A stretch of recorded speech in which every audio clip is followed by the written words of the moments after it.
Okay, well, thank you very much. I'm going to just very briefly, I'm going to invite Sonia Novkovic to come and talk about the outputs of Imagine 2012. Sonia teaches economics in the Sobey School of Business in the Economics Department of the university, and she both wows and sometimes causes some stress to our students in one of the opening courses of our program, but it's because she's so very good. Sonia. Couldn't leave the stress part out, could you?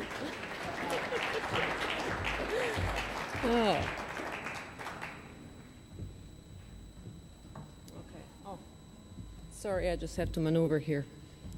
See where I'm going. There's some slides. Okay. And I'm pressing the green arrow here. Okay. Hello, everybody. It is such a tremendous pleasure to have a chance to get the podium, because I'm sure there are many of you who would like to say more. It has been such a stimulating day and a half that I don't think we could have dreamt that this event could go any better. And it's simply for the following reason, that what we had in mind with this event was to bring together economists who are thinking things that co-ops should be thinking, who have ideas in economics that fit well with the cooperative business model. And so it's really an event that's supposed to be educating both the co-ops and the economists, and hopefully it will take it further in the coming years. So we called it cooperative economics. Like many other terms, that term has been hijacked by many people and it means many things. So I'm adding here maybe towards the development of socio-ecological economic theory and policy. We try to bring a little bit of a different perspective. To some of you, this is nothing new in the past 2 days. I doubt that anybody hasn't heard anything new, but nevertheless, it may be just a summary of the things you already know or knew. To others, everything we've heard is totally new. Some of us were quite depressed yesterday, then there was some optimism, all that stuff was happening. We've heard, and I'm not going to repeat any of it, but I'll just say briefly, we have heard that there are limits to what the economy has been about in the last 50 years. And from the resource limitations, we live on a finite planet, and we've, I think, seen yesterday quite a bit of evidence that it's time to turn things around. We've seen the outcomes of the last 50 years of the economics as we now have it. Both in teaching and practice and policy making. That's the scary part, that economists are the most influential in policy making. And we are basing it on models that are not quite the reality. So the outcomes have been that we have concentrated wealth, entrenched power, inequality, poverty, everything you heard yesterday, damage to the planet and society, and we keep avoiding to face the reality that the way we are creating policies is a part of the problem. And again, the way we are teaching economics is a part of the problem, definitely not a part of the solution. We've heard a couple of things about limitations of neoclassical economics. But again, we are supporting all of these economic developments we've heard about yesterday and today, yesterday mostly. So we are training future leaders as well to do more of the same. We're not doing a whole lot in the academia to actually do things differently. I mean, a few people who are familiar with cooperatives in my own department, that's got to be 2 of us, we only see so many students a year, right? Instead of impacting 500, we impact 50. That's not good enough. And, we still have a lot of work to do in pretty much every field of wherever we are. But within the neoclassical economics, we have assumed economic behavior. We've heard about that. Purely monetary incentives, we know all about that. Focus on private ownership and allocative efficiency. We've heard Professor Zamani the first day very eloquently speak about some of those issues. The way we are measuring success that followed from that logic is through, again, growth of gross domestic product as one of the most important indicators of progress. And we've heard plenty about that. The financial capital is an end in itself, and we celebrate that in our business schools. When our students make a lot of money out there, those are the ones we know about, not the ones that actually did some good out there. So this is still the way we do things in business schools, in economics in particular, right? But in finance, of course, as well. And then we've heard about the debt trap, and today's presentation from Claudia was excellent on that as well. The context that we haven't talked about a lot, this moment in history, is very important. So it's underlying everything we're talking about here, all of us, right? But we haven't spent a lot of time saying it. I just want to spell it out here because of where are the co-ops in this. That part that I want to talk about. So we know that there are new social movements or renewed, really, interests in these issues. And that is social justice. There is renewed interest in democracy in all layers of our lives, and economic democracy in particular, among young people, but also some of the older ones. And then calls for different economic and political institutions. So this is our reality today. The momentum is here, and the interest is here, and we need to tap into the young generation. The occupiers have not disappeared. They're just not on the streets at the moment. Those kids are still thinking what they were thinking a few months ago. They're just waiting for a moment and opportunity to actually do something. And unless we let them know that they can actually now turn their degrees into creating a business that is going to continue to make a difference, they're not going to have the tools to continue to fight for what they were fighting for. And I have a niece that's in that camp, so I can tell you about that, right? I know she's actually now looking for a program in Spain to study co-ops. Never thought of co-ops before, so that's good news. But we need to expose that young generation to the model that we think is going to do a little bit better than the one we have right now.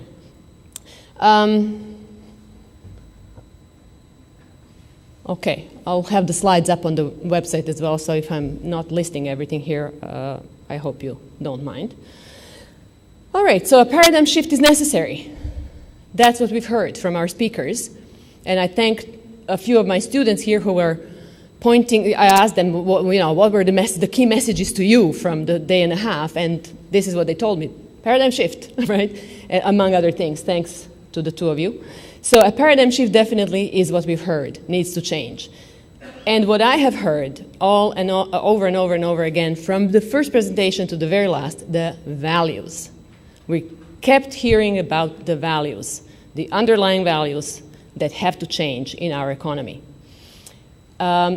We don't teach values in economics. Matter of fact, my colleagues would tell you that economics is value-free and that we don't do ethics in economics. That's the predominant thought. We do money, we don't do ethics. So cooperatives, what is the place for co-ops? So co-op values unify across geographical and social divides. The co-ops have been built on values of solidarity, equity, equality, caring for others, and so on. Those of you who forgot them or have never heard of them, just get on the ICA website, ica.coop, and there is a statement of cooperative identity that lists the cooperative values, both as organizations, but also what human values they're assuming. The principles of cooperation that are putting those values into practice. So cooperatives are businesses, they're not clubs. They're associations, but they are businesses. So they're providing through economic means, serving the purposes of members of different kinds. So principles-based, and now I'm just quickly trying to say a lot of things in a short span of time, but the fact that co-ops are principles-based is critical for those of you who are in cooperatives. If you are not reminding yourselves what they are, and if you're not asking yourselves on a daily basis, are we sticking to our rules and regulations here, to our bylaws and to our values, then you are missing something that will give you an edge in this marketplace that we're in.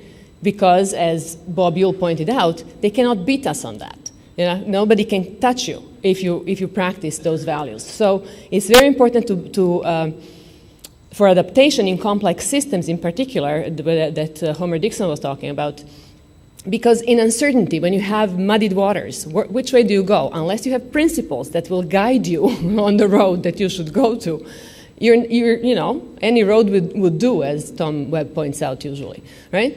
So unless you have some values that will be that guidelines, that will give you the guidelines, you are maybe going to go the wrong way. But in complexity, the partners we are looking for, the adaptations that are happening because and thanks to those rules of action. Values-based, that's important for innovation, because if you understand cooperatives as collective problem solvers, this is Carlo Borzaga's line from a conference this year, I love that cooperatives are collective problem solvers. And you solve problems that your members have based on the values that you share.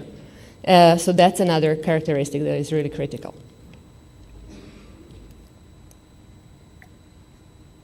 Okay, so we've touched on two types of issues, really. Is what I want to say a little bit about. That is a treatment of cooperatives in microeconomic theory.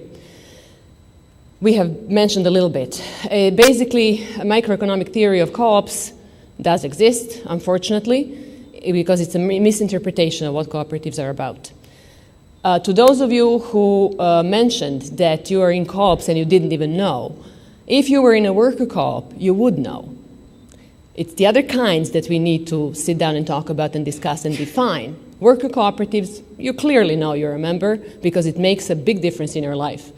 Credit union, consumer co-op, not so much. It could be, but it's up to you to educate yourself. But worker co-op, you know where you are. Economists are dealing only with worker cooperatives. So that's one thing to clear up. The economic theory, microeconomic theory, is talking about worker and producer cooperatives, and that's all. We never talked about credit unions that I know of. We don't talk about consumer co-ops in economics. So this misinterpretation happened because a neoclassical mind came up with this PhD thesis, Benjamin Ward.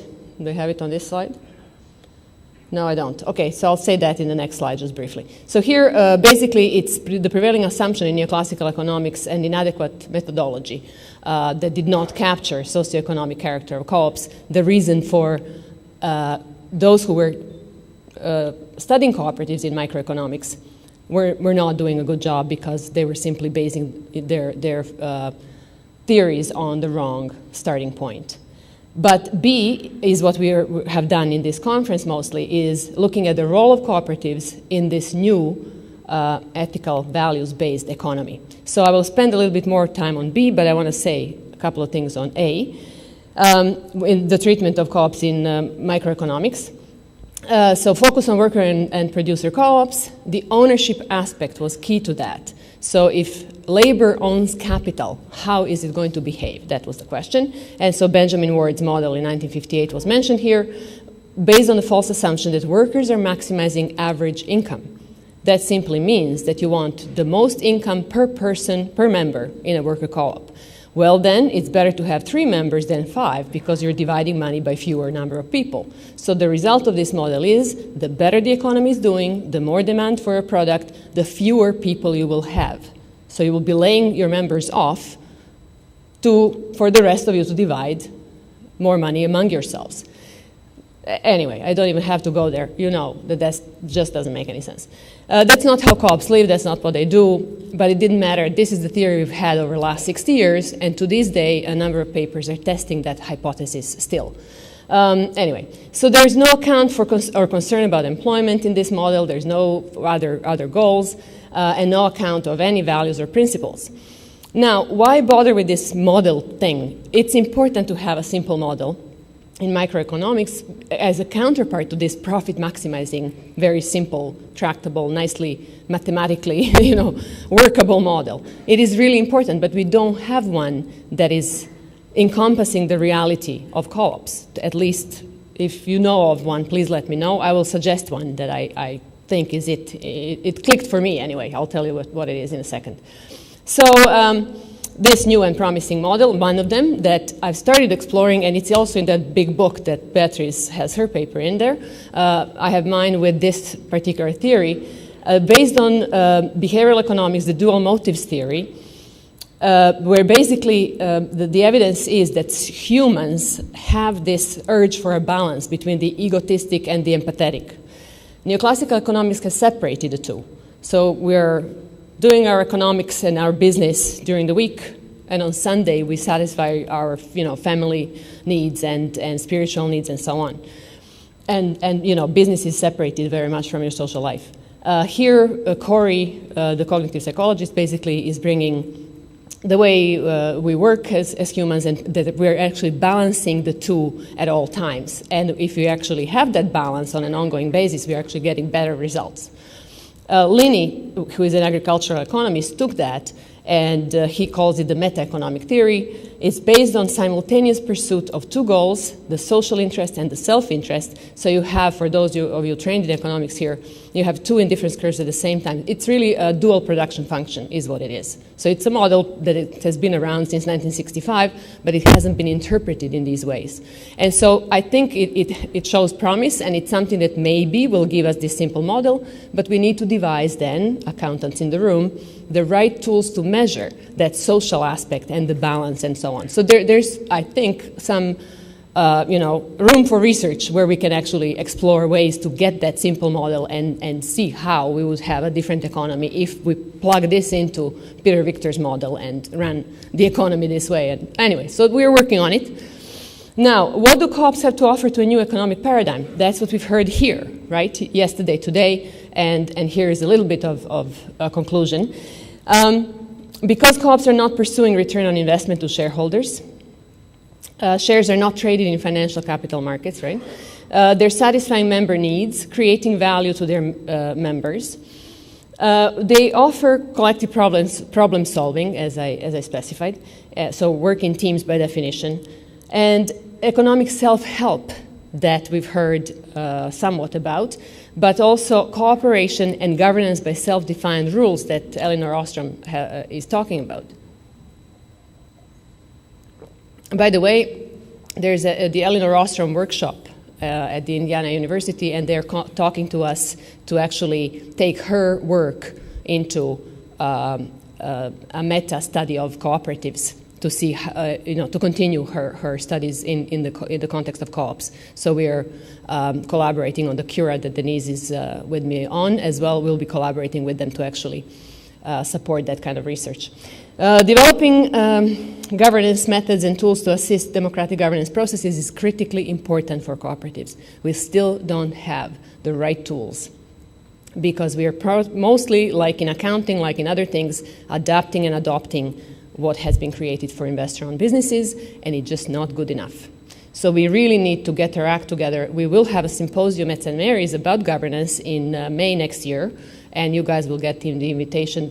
There will be a call for papers to actually try to build those governance systems that actually make sense for us, that keep us flat and equal and so on, right? So we'll be talking about those issues. What do they have to offer? They have to offer joint ownership of common pool resources based on solidarity principles, building non-divisible reserves, we've heard about that, to mitigate risks and to self-finance and grow. Limiting the return on financial investment is a very, very key component of the future, this new economy that we're talking about.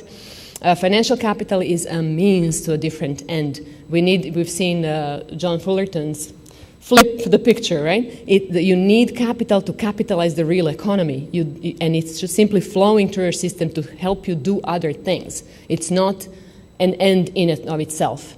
Grow money just to grow money. That's not what co-ops are about, and that therefore they can fit into that model that John showed us. Internalizing the externalities, a big thing in economics, because cooperatives can avoid ecological and social costs or negative externalities and account for them. There are, by the way, a number of efforts on accounting. In social auditing system, Vancity and Desjardins, for that matter, are at the forefront of those efforts, and so on. Co-op Atlantic is doing a scorecard that's just fantastic. So there are a lot of things out there that are happening. UK is big on scorecards and measures and so on. We have too many of them almost. We need to, again, get together and see what works, what is useful and what is simple and what can we translate for the global movement.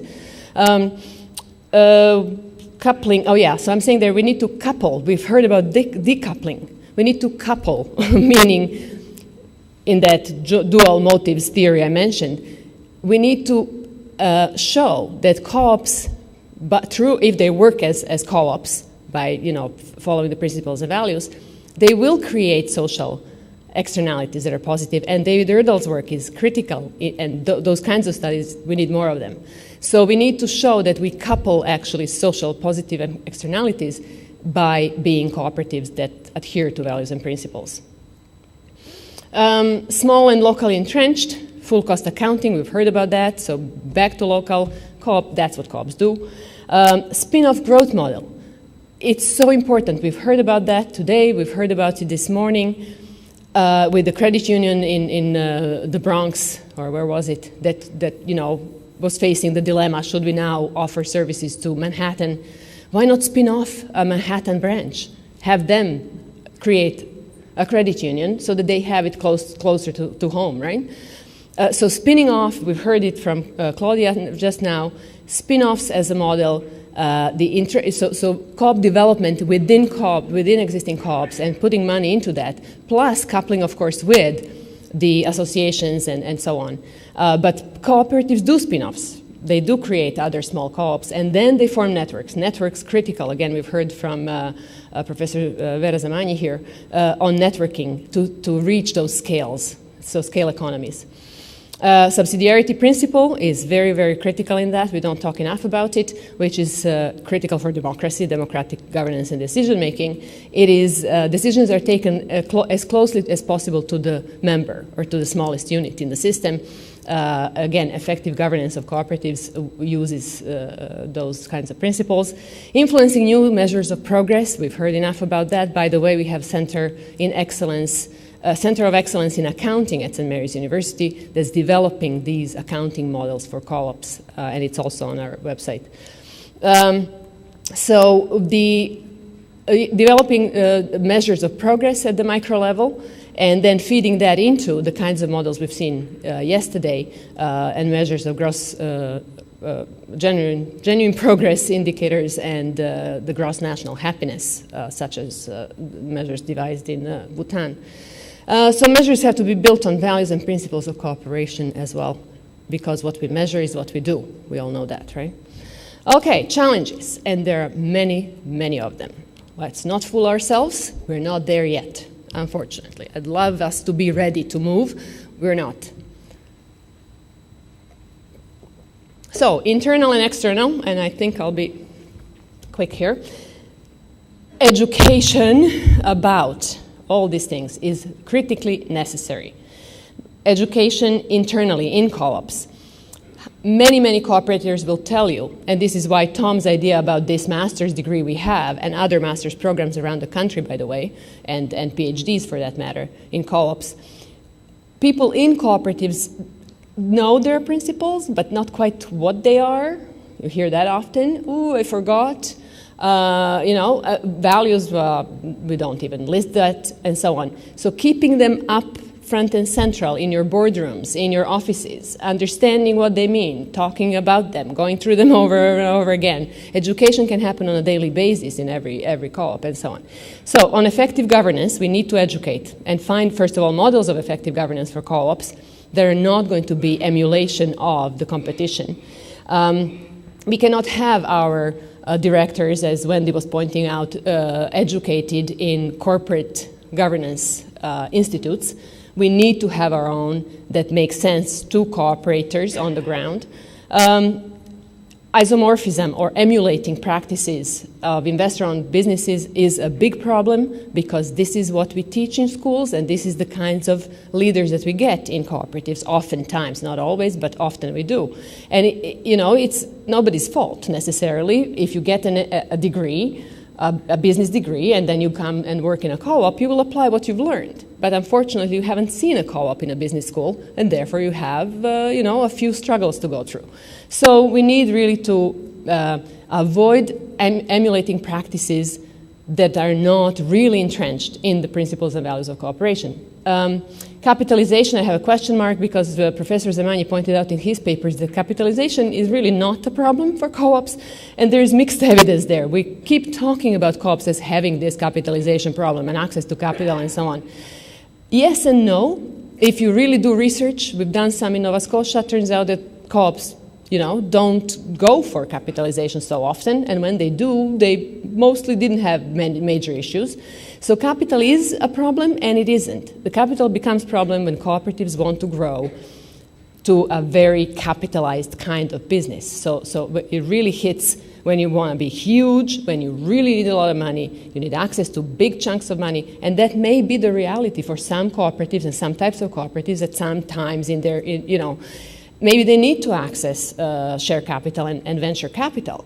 But unless they have safeguards, like even if you access that kind of capital, unless you have breaks in your system that will not allow you to not be able to pull back, then there is a problem. But also now that we've heard yesterday's presentations, by doing that, we are part of the problem. We are feeding the economy that's built on the growth. The growth aspect. So if we go to those kinds of markets, we will be helping the problem that we've seen yesterday of growth that cannot be sustained. So let's find our brands of capital. Let's find capital that doesn't grow to infinity. And there is plenty of examples in the room. You will talk to anybody in co-ops that are doing well. They'll tell you they access capital that has limited return, that is created for co-ops, that is patient capital. In Quebec, here we are, in accordance with the social economy, working with the government and the social economy and cooperative sector to create those funds that are meant to be financing the real economy rather than having a life of their own. So in environment, cooperatives have not historically been great at saving the environment. Why? Well, like the rest of them, we didn't know a whole lot about it. We may have been ignorant about it, whatever. Co-ops are now working on splitting that principle number 7, care for community, into community and the environment. I don't know how it's going to be framed, whatever. Cooperative ICA Americas brought it to the ICA in Cancun in November, and it's not put in place yet because the definitional issues were at play. But Mondragon has 10 principles. Nobody stops you and your co-op to have a principle that's 8, 9, 10, 10th, right? So it's not set in stone that those are the 7 principles and we all have to go by that, right? Those are guidelines that will have you think about, okay, what issues do we have with this principle? How does this feed into what we are about? And add more, by all means. Mondragon adds transforming the society as a principle that my students here suggested. That's what we should do, because we've heard yesterday and today that cooperatives should be transformative. Well then, let's debate that we have principle number 9, transforming the society, right? Maybe we should. So anyway, so this is a living entity, is my point. It's not we have 7 and we're done with it and that's the way the world works. No. Cuban cooperatives are inspiring, by the way. They know the ICA principles. They're training people in cooperativism. I was there in December, first time in my life. I was as impressed as hell because in Croatia, where I'm from, there was nothing like it. I wish we had the kind of training the Cubans are doing, by the way. So anyway, I just thought I'd had to slip it in because you guys are doing a great job. And so adding principles, I think a socialist co-op has to add some principles. And that's, again, another conversation. So, a transformational role. Yeah, I said that. Okay. External issues and challenges. Regulation. We've heard that over and over again from people in the room. Especially financial sector has that issue. Compliance costs are complying with the international rules. Basel III is knocking. European Union is working on that. and Eurixa is at the forefront of some efforts there to make sure that cooperatives or credit unions are given their own space. So mergers are happening as a result of those kinds of regulatory pressures. We need political might and power. That's what our association should be doing. That's what ICA should be doing. So the politics of it should not be left to, us in worker co-ops or wherever we are necessarily, but we all have to agree that this is what we want our associations to do. So let's move the political will to get the kinds of regulation and support legally that's not going to impede on what this model is about. We need to educate the government. And they're open to it. You'd be surprised. In many places, in Canada, I don't know about the rest of the world, I shouldn't be speaking for them, but in Canada, the governments are open to it if you can make your case. So we just need, we have to keep going and pounding and sending the message. The political will and support, critical, important. But luckily for cooperatives, we've had support both on the left wing of the spectrum politically and the right wing on the spectrum. Cooperatives get support because it is about community development. That's what it's about. So we are developing communities. If we can back it up with statistics, if we can back it up with a story, I think that political support can happen, but we just, again, need to mobilize and organize. Media and awareness, needless to say, thank you, those of you who are tweeting, who are blogging. That's where our media, that's where the people, those occupiers and others are. That's where we need to be, and we're not. So let's get our act together on that. Yes, mainstream too, but less important than tapping into the networks that are out there of people who want an alternative. And then wider education about the co-op model, and this is any and every student on the planet who enters university should know that cooperatives exist. At the moment, 99% of them do not. They leave universities never having heard of co-ops. And many who started co-ops later will tell you that in university they haven't heard of it. So, market is not a synonym for capitalism, we've heard that. So you can have a completely cooperative and social economy that is market economy, right? And Emilia-Romagna is a case in point with so many, predominant cooperatives. There is a market economy. So markets are not equal to capitalism, and we need to, again, get some education around that. And lastly, cooperative movement has a big role to play. And if anything, from this conference and the upcoming summit that I'm also very excited about, we need to get that message to the ICA and then to the UN as well. The cooperative movement is well placed to impact the global cooperative development through both resources, tools, and methods for increasing cooperative density. We've seen through studies that when you have many cooperatives in a region, it has very, very many positive impacts. Expertise in democratic governance and coordination, and performance measures. So ICA can be the housing, that can be the entity that's housing these tools that anybody can tap into. Independent cooperative capital reserves and building them, and working with national associations to do that. Again, patient capital, ethical investments, all of this stuff we have examples out there that we can look at. And redefining economic success on a finite planet is what we all have to get behind and try to understand and see what the role for cooperatives would be in that kind of a redefined economy. Thank you.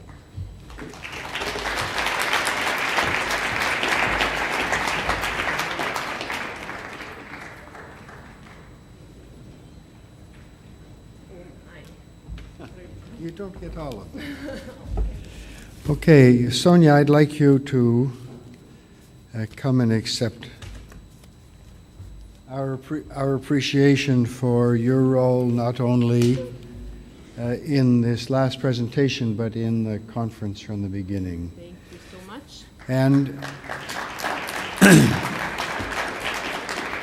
I would also like Denise and Bernard to come forward.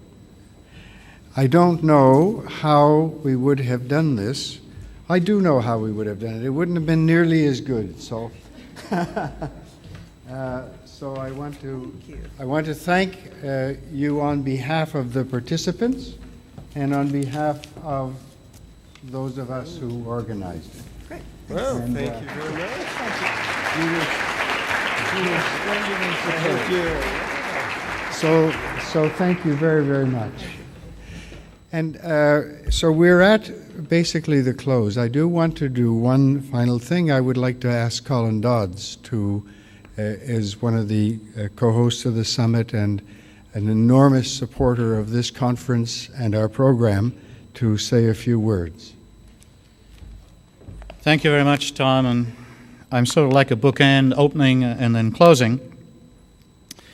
And before I forget, I just want to pay tribute to everyone that's made this possible. First of all, to thank you all for being part of this, but to my co-hosts, Desjardins and the International Cooperative Alliance, to our MCs, Denise and Bernard, and to Tom and his team. And I just wanted to mention Larry. We have Sonia, of course, which she's just done a tremendous wrap-up of the 2 days. And also to Karen, and then Kathy Mason. Somewhere, Kathy, she's behind the scenes, but she's made it all move so well. So I just want to pay tribute.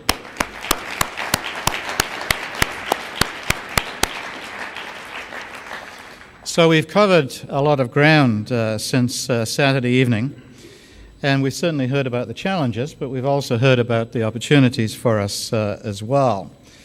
And I have to say that, on Saturday night, when we heard and saw the presentation from Manfred Max Neef, a fairly pessimistic view of what might happen, a sort of an impending tsunami that would hit us across the globe. And I've got to say I'm not as pessimistic as that. In fact, I'm quite very optimistic. But we have work to do. And I was asked at the press conference, which was just held just a few minutes ago, to launch the summit, what sort of words that I could characterize as to what I've learned from the Imagine 2012. And the words that I used were humbled, embarrassed, and energized. So let me just say why I feel humbled. And that's really by the quality of the presentations and the discussion. I'm sure we all go to lots of conferences at different times, including ones of presidents, but this one has been so different. So I feel humbled by that, because I thought I knew a lot about the co-op movement. I realize there's a lot I don't know and a lot I need to know in the future. At the same time, I feel embarrassed because as an educational institution, I certainly feel that we and my peers across the country, we could do a lot more. At lunchtime, there was mention of doing more with director education, and that's something that I'm taking back to Halifax. But for the post-secondary education sector, and Sonia mentioned this, and getting into the high schools as well, that our youth, we keep saying, they're our future leaders, the leaders of tomorrow. And I just realized that we focus more on the programming side with our master's program and a diploma program. We focus on the research, which is already good, and the journals, but we really do need to tackle not just students in our business program, but students in our arts, science, and engineering programs, so that they learn more about the value of cooperatives, either as a career and or as a client, whether it's a client of a credit union or a client of a retail or manufacturing co-op. So I want to thank you all for being part of this and sharing, because we live and work together. Some people, of course, in co-ops, some more as clients. And I think our youth, and Sonia mentioned the importance of Twittering and blogging and so on. So the co-op values, and I'm sure that these are shared by just about every student out there, that the core values that we have, and we've heard so much about them earlier, that this is a business model, but this is also a model for our society. And I mentioned on Saturday evening that the vision of my university is for our students to be global citizens of the world. And that implies an awful lot in terms of the responsibility of being a citizen. And if we go back to Saturday evening again and Manfred's presentation, I think he gives us an illustration that the alternative to us moving forward from this conference and the summit that's going to follow is not very appealing. That tsunami that may hit us, we don't know where, we don't know when, is not appealing at all. And certainly when one thinks of one's children, and many people in the room will have grandchildren. So we have to provide, all of us together, that leadership for a better world. And, we have the opportunity to do that. We have the opportunity for policymakers, and in a few minutes I'll be signing a declaration from our co-hosts as well that will go to the United Nations that recognize the importance of cooperatives and the mutual movement by making this 2012 the year of the cooperatives. So we live in a cooperative world, but instead of just talking to ourselves, which is great to do, we've got to take that message out, and talk to everyone else. So ladies and gentlemen, thank you so much for being part of this. I hope you're going to be able to stay for the summit. And if you are leaving this evening or tomorrow, safe travels. If you're staying for the summit, enjoy, and safe travels back. Thank you very much.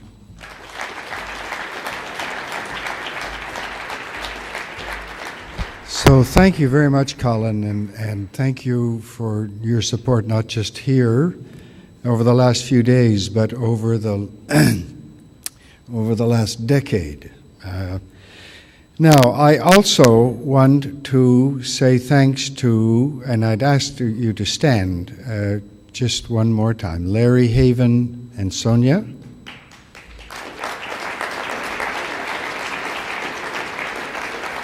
And where's Kathy Mason?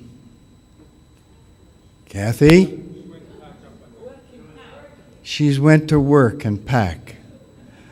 Well, let's have a round of applause for Kathy Mason that she can hear.